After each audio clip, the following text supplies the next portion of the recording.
GM কাদের নামে যাকে আমরা সবাই চিনি, গোলাম মোহাম্মদ কাদের, আপনাকে স্বাগত জানাচ্ছি আমাদের অনুষ্ঠানে। এবং নিশ্চয়ই রাজনীতিতে অনেক ঝড় ঝঞ্ঝা পার করে আপনি এখনো পর্যন্ত এই অবস্থায় রয়েছেন। আমি প্রথমেই আপনার কাছে একটু জানতে চাই, নিশ্চয়ই অনেক বিষয়ে কথা বলবো আপনার সাথে। রাজনৈতিক শূন্যতা থেকে শুরু করে জঙ্গিবাদের উত্থান হয়েছে কিনা, বা হয়ে থাকলে সেটা কি অবস্থা আছে, ডিপ স্টেটে খেলা কতখানি চলছে, যুক্তরাষ্ট্রের চাওয়া কি, ভারতের সাথে আমাদের সম্পর্ক কোন অবস্থা রয়েছে, এবং অবশ্যই বাণিজ্য চুক্তি নিয়েও মতামত জানতে চাইবো, যেহেতু এই বিষয়ে আপনার যথেষ্ট দখল রয়েছে। আমি প্রথমে একটু জানতে চাইছি যে বর্তমান সময় রাজনীতিকে আপনি কোন ধরনের সংকেত হিসেবে দেখছেন আগামী রাজনীতির জন্য? কোন ধরনের অশনি সংকেত নাকি শুভ সংকেত? না, সত্যি কথা বলতে বলা ইচ্ছে করছে না, তাও বলতে হচ্ছে অশনি সংকেত দেখছি। এমনিতেই একটা অস্থিরতা বিরাজ করছে সামাজিক এবং অর্থনৈতিক সেক্টরে এবং সার্বিকভাবে রাজনৈতিক আহ, পুরো অবস্থাটাই অত্যন্ত অস্থির আর কি, অস্থিতিশীল। সবসময় মনে হয় যেন একটা ভূমিকম্প হচ্ছে। তার মধ্যে বড় ধরনের একটা এই ইরান আর সঙ্গে যে যুদ্ধ শুরু হয়েছে ইসরায়েল এবং আমেরিকার, এসব কারণে যে সারা পৃথিবীতে যে অর্থনৈতিক মন্দা একটা শুরু হয়ে গেছে, তার ধাক্কায় এটা বড় ধরনের একটা কি বলবো অস্থিরতার পরে একটা অনিশ্চয়তা সৃষ্টি হয়েছে। কোনো স্থিতিশীল অবস্থায় পড়বো।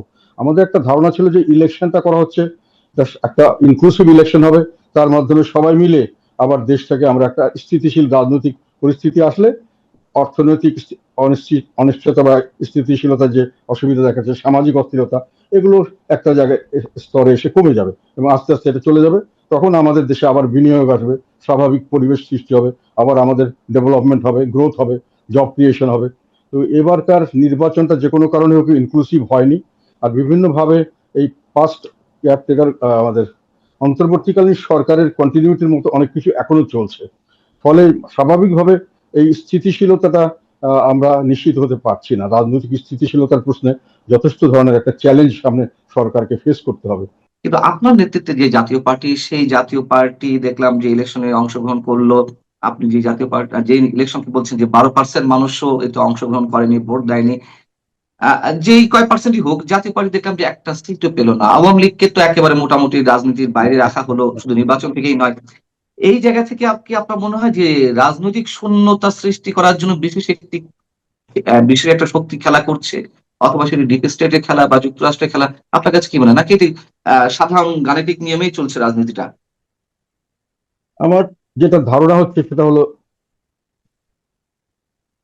যে একটা একতরফা ভাবে দেশ এটা এই আন্দোলনের পর থেকে, জুলাই আন্দোলনটা সার্বিকভাবে মোটামুটি শতকরা 99% মানুষই অংশগ্রহণ করেছিল। তো পরবর্তীকালে দেখা গেল যে স্বাধীনতা যখন আমাদের 5ই আগস্টের পরে হঠাৎ করে একটি গ্রুপ বলা শুরু করলো যে বিশেষ করে আমাদের অন্তর্বর্তীকালীন সরকার এটাকে প্রকাশ করলেন যে আমাদের যে ছাত্র সমন্বয়ক এর একটা ম্যাটিকুলাসলি ডিজাইনের অংশ হিসাবে এটা কাজ করেছে, এই জনগণের কথা না, তারাই এটা অর্জন করেছে এবং তাদের পিছনে আরো কিছু শক্তি ছিল বলে জামাত পরে দাবি করলো যে আমরা জামাত শিবির আমরা এর মধ্যে ছিলাম। তখন থেকে তাদের একটা কতগুলো জিনিস শুরু হয়ে গেল।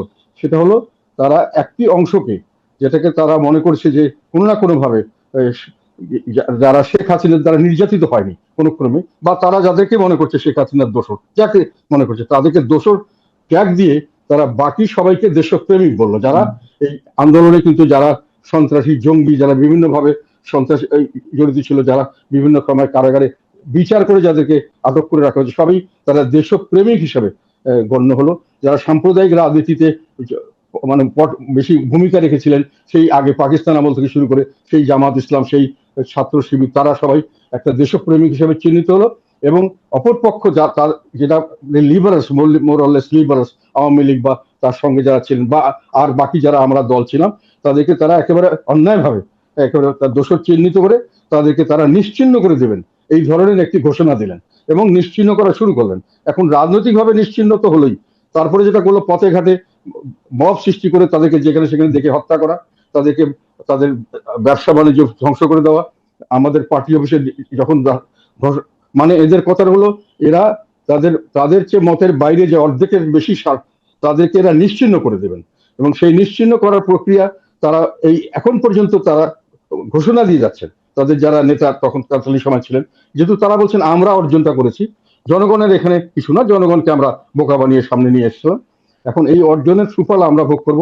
ফলে সংস্কার আমাদের নিজের ইচ্ছে মতো করবো, বিচার আমরা নিজের ইচ্ছে মতো করবো, নির্বাচন আমরা নিজের ইচ্ছে মতো করবো, এটা তারা ঘোষণা দিলেন। এবং এর থেকে যারা বাইরে আছেন তাদেরকে আমরা নিশ্চিহ্ন করে দেবো যে আমরাও এটা আমাদেরটাকে, আমি কেন জানি না এটা কিভাবে তারা করলো, দোষর বললো, কোনো কারণ ছিল না দোষর বলার।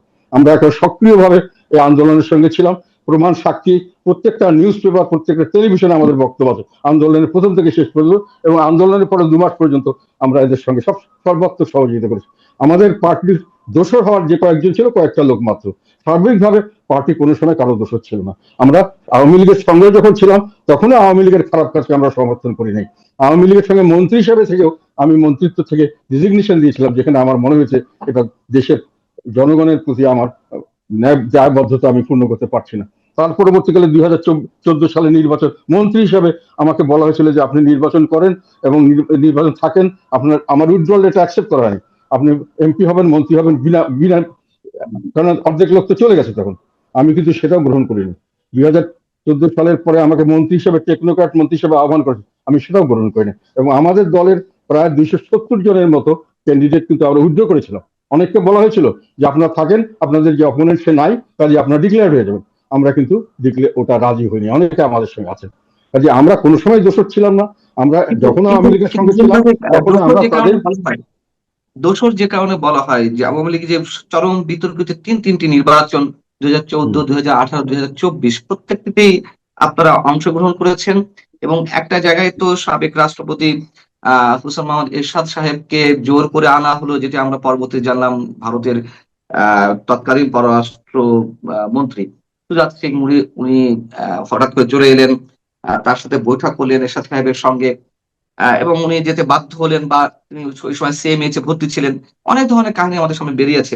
যেভাবেই হোক তিনটি নির্বাচনে জাতীয় পার্টির মতন একটা অন্যতম বৃহত্তর রাজনৈতিক দল অংশগ্রহণ করেছে। অনেকেই বলে যদি জাতীয় পার্টি অংশগ্রহণ না করতো তাহলে আওয়ামী লীগ এই নির্বাচনগুলো করা সম্ভব হতো, করলেও বেশি দিন টিকে থাকতে পারতো না। তো সেই জায়গা থেকে কি আপনার কোনো দায় নেই, বা জাতীয় পার্টির কোনো দায় নেই আপনি মনে করেন? এটাই তো একটু আগে বললাম, মানে এটা যে গায়ের জোরে আমার আমার ইচ্ছা আমি চাপিয়ে দিলাম তুমি দোষী, এটা তাদের ইচ্ছায় বিচার, তাদের ইচ্ছায় সমস্ত সিদ্ধান্ত, তাদের ইচ্ছায় আমরা নিশ্চিহ্ন হয়ে যাব, আমাদের রাজনীতি করতে দেবে এই একটা গোষ্ঠী। এবং এটাকে এমন ভাবে প্রচারণা করা হচ্ছে, আমি তো বললামই 2014 সেসব করতে চাননি, ওপেনলি ডিক্লেয়ার দিয়েছিলেন যে বিএনপি জামাত না আসলে একটা এই সরকারের অধীনে আমরা নির্বাচন করবো না। শেখ হাসিনা বলেছিল আমরা সবাইকে নিয়ে নির্বাচন করবো, আমি দেখিয়ে দেবো সরকারে থাকলেও নির্বাচন প্রতীক করা যায়। সেখানে কিন্তু তখন কিন্তু বিএনপি জামাত ওইখানে আসেননি, কিন্তু জাতীয় পার্টি বলেছিল ওরা না আসলে আমরা করবো না। বিএনপি জামাত আসলে, এবং তাদেরকে কিন্তু অনেক কিছু অফারও দিয়েছিল শেখ হাসিনা, যে কিছু মন্ত্রিত্ব, আমি যা মনে আছি যতটুকু, কিছু মন্ত্রিত্ব কিছু জায়গায় আপনারা নিয়ে নেন, আপনারা তারপরে আসেন। তাদেরকে কল করা হয়েছিল, ওনাদের যখন আমাদের বেগম খালেদা জিয়ার ছেলে মারা গেলেন, ওনার ওখানে শোক প্রকাশ করতে গিয়েছিলেন, ওখানেও তাকে রিফিউজ করা হয়েছে। কাজে একতরফা ভাবে কিন্তু বলা যায় না যে নির্বাচন, তারপরেও যখন কথা দিয়েছিলেন শেখ হাসিনা, খালেদা, আরে আমাদের এরশাদ সাহেব, যে সবাই না আসলে আমি নির্বাচন করব না, যখন সবাই আসলো না তখন উনি বললেন ডেট বাড়িয়ে দেন এবং তাদেরকে আবার কল করেন, যদি না আসে তাহলে কিন্তু আমরা করব না। কিন্তু উনি তখন বাড়ালেন না, আমাদেরকে করতে বললেন। তারপরে যা হলো, ওনাকে আমরা সবাই রেজিগনেশন উইথড্রল লেটার দিলাম, আমার আর আমার ঈশ্বর সাহেবটা অ্যাকসেপ্ট করা হলো না, সবাইটা যাত্রাটা অ্যাকসেপ্ট করে, অনেকে রেজিগনেশন দিল না, কয়েকজন দেয়নি। পরে বোঝা গেল যে তাদেরকে নিয়ে সরকার একটা চক্রান্ত করে একটা আলাদা করে 20-30 জন লোক নিয়ে তারা একটা আমার ভাবির নেতৃত্বে একটা করলে, ঈশ্বর সাহেবকে সেখানে তারা জোর করে মানে সিএমএস থেকে বন্দি করে নিয়ে, আমি তখন বাইরে বিভিন্ন জায়গায় স্টেটমেন্ট দিলাম, আমার উপরে অনেক হামলা হলো, অনেক কিছু সমস্যা হলো। তারপরে কিন্তু জাতীয় পার্টি ওখান থেকে মানে 90% লোক ওখান থেকে সরে গেছিল।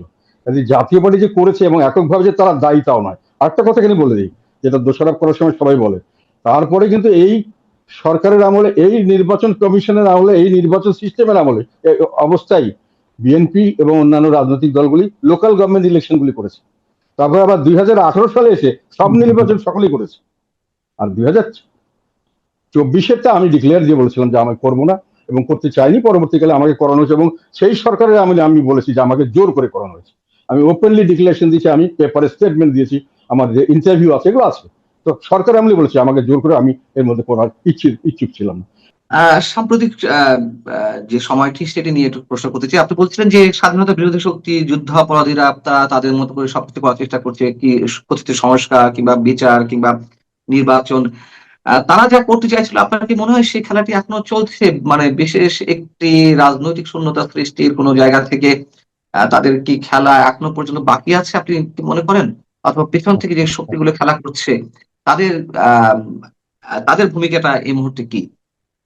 না, তারা এখন, আমি যেটা মনে করি যে এই নির্বাচনটা একটা সম্পূর্ণ পাতানো নির্বাচন হয়েছে। আমাদের যেটা বলা হচ্ছে 24-এর নির্বাচন ইত্যাদি, তার চেয়েও এটা বেশি পাতানো নির্বাচন হয়েছে। একেবারে আগাছে গোড়া সমস্ত মানুষকে, যারা জিতেছে তাদেরকে জিতিয়ে দেওয়া হয়েছে, যারা হেরেছে তাদেরকে হারিয়ে দেওয়া হয়েছে। আমি অঙ্ক করে এটা বলে দিতে পারি, বা কয়েকবার হুম, বলেছি আমি।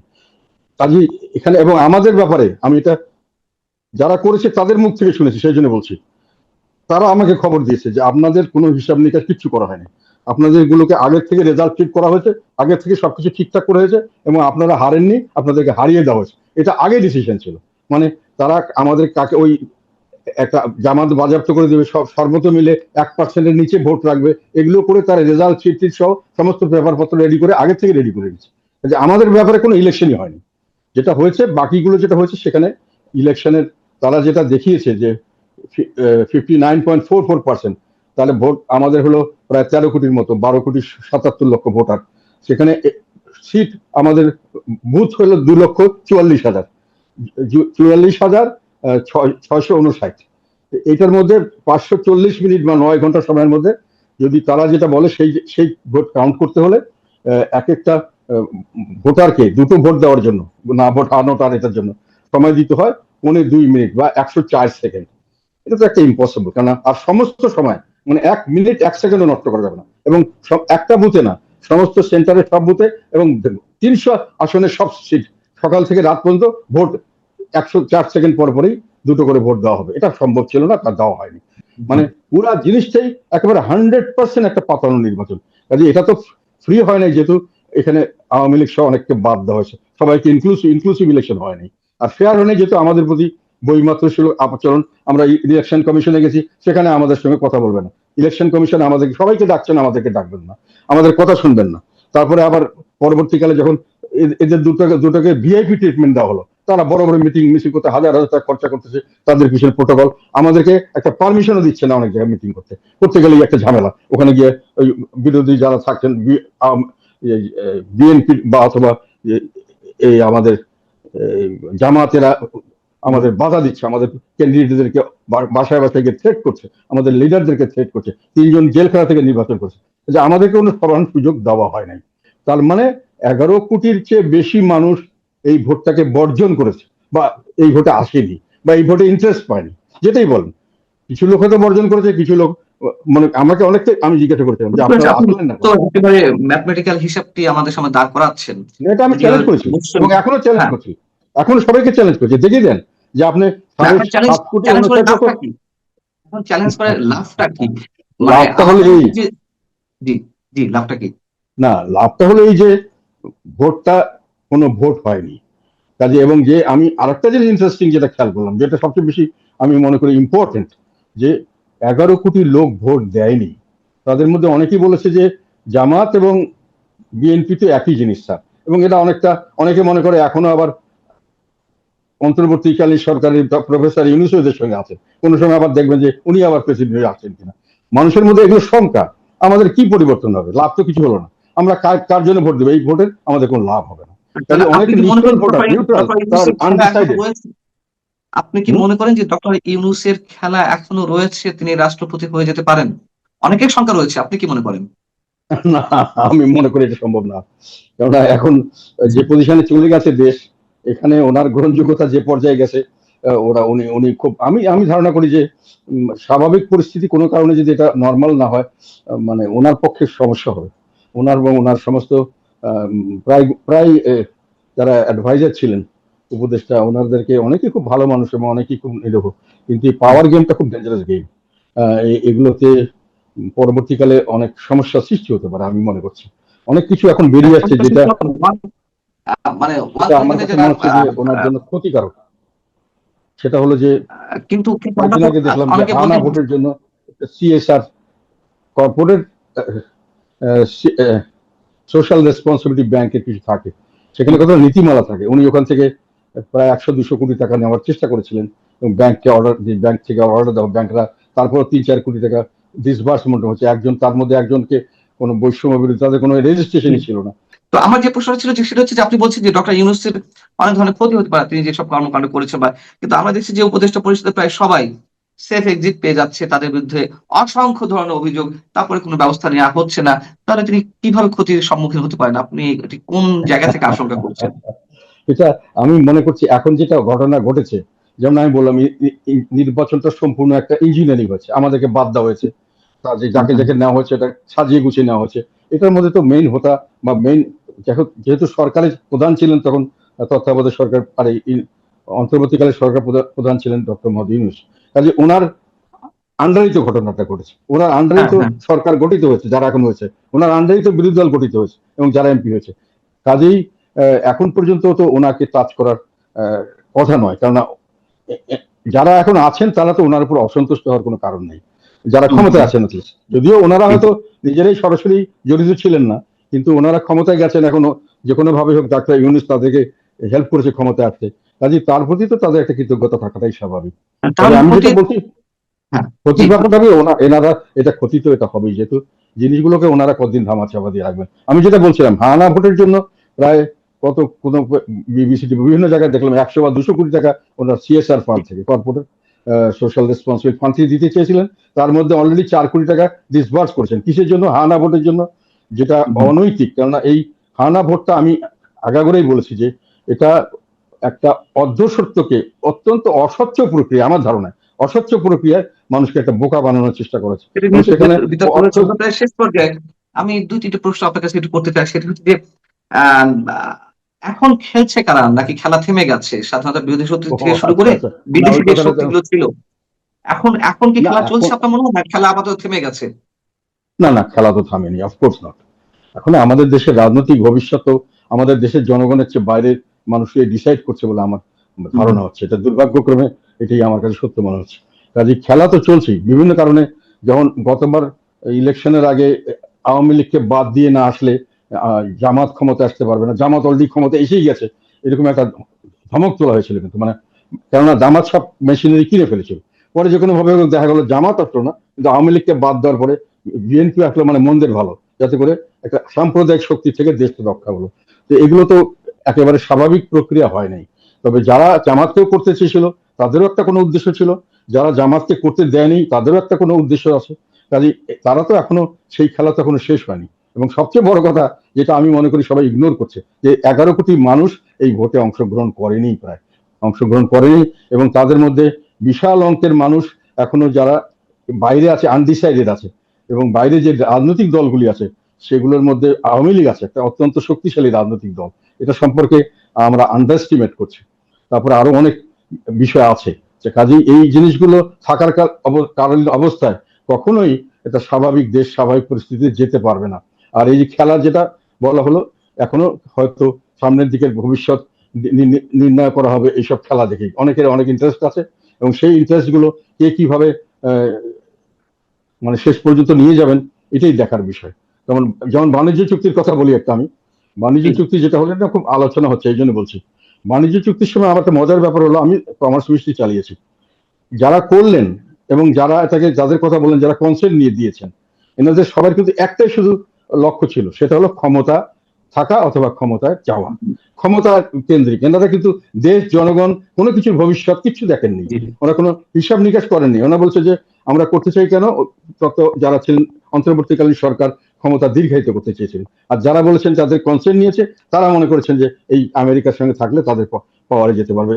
বিএনপিও মনে করেছে তাদেরকে রাজনৈতিক কারণে শুধু নিজস্ব পাওয়ারে যাওয়ার স্বার্থে তারা দেশের স্বার্থ ইগনোর করে, এটা আমার ধারণা।